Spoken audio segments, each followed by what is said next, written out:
One of the crucial issues for the new European Commission President Ursula von der Leyen is her promise of a new Green Deal. Here on the brief from Brussels, we're going to take a look at that promise and some young protesters who landed themselves in the European Parliament here in Brussels.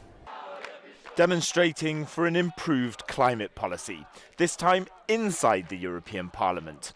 Dozens of young people made themselves heard at a conference organised by the European Socialists. They were invited here and they didn't hold back. Climate justice! And we want it now! We want action now because it's an emergency. So we want action and now, quickly, soon as possible.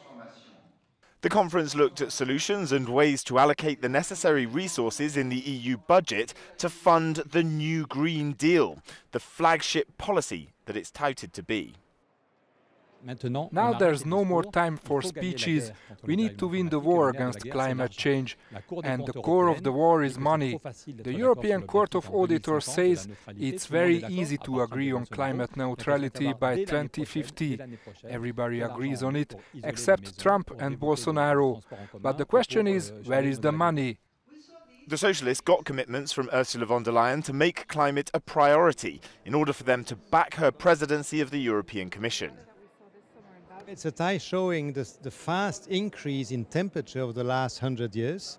And you see that years by year the temperature has been increasing and didn't really stop increasing. So the urgency is shown without any presentation, just in a single tie.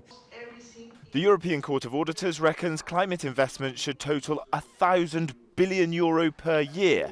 But so far von der Leyen has only committed to 1/10 of that amount. Meanwhile, here in Brussels, there's also been significant decisions on the EU's expansion, specifically looking at North Macedonia and Albania, and they're disappointed. The EU won't open talks with North Macedonia and Albania, their leaders here in Brussels. Both countries were promised that if they made the necessary reforms, Brussels would open accession talks with them. The decision to block it is viewed as a broken vow in many EU capitals.